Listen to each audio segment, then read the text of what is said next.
Starting at the nucleus of our community for improved health care. That's what researchers at MUSC are doing with a new program. Here with details is Dr. Daniel Judge, professor of medicine and director of cardiovascular genetics at MUSC.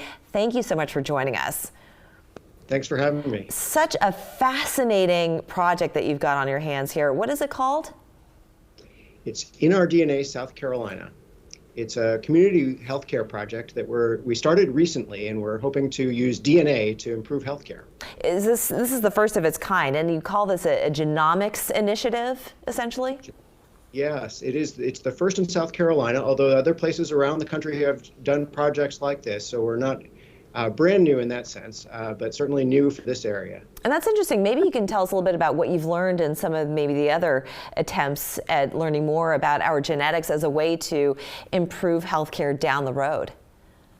Absolutely. Well, it's very complicated. There's more than 20,000 different genes, and we're not looking at all of them initially. We're going to start with what are set aside by the CDC as a Tier 1 panel of 11 genes that target 3 conditions that run in families: hereditary breast and ovarian cancer, hereditary colon cancer, and high cholesterol. Very common and actionable areas. If we find a DNA abnormality, we can apply treatment or screening studies and help to improve outcomes in that sense. That's incredible.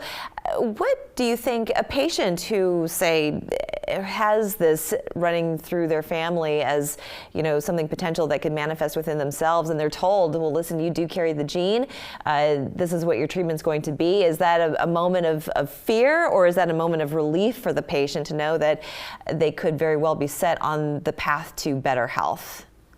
You're absolutely right. It is something that people worry about, and I think hopefully knowledge is power. If you see it running in your family and you realize you don't carry that gene, that's great news. If you find out that you have the gene before the condition develops, it's empowering in the sense that you can change your lifestyle, your behaviors, your therapies, your treatments to prevent or delay diseases like this. And looking way down the road, I'm talking years down the road. So let's say now you've really kind of gotten a grasp on what that healthcare looks like. What are you hoping? How would it manifest itself down the road in healthcare, and how those practices are carried out? Well, absolutely. MUSC sees genetics as an area that's going to really impact all phases of healthcare.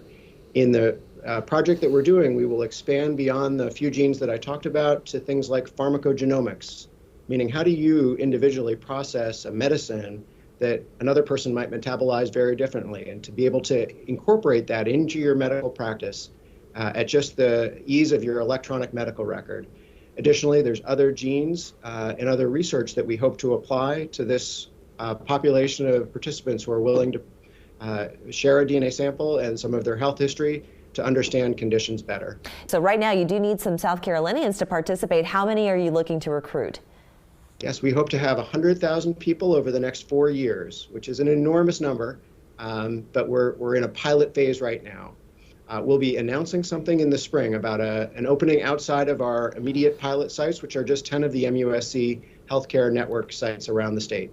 A lot of people, even if it's just to give a DNA sample to learn about your ancestry, people are a little skittish about handing over that kind of information, that kind of data. So what would you say to someone watching this that is a little bit on the fence? Should I take part? You know, I've got a family history of this or that, but I'm a little worried about giving this much information.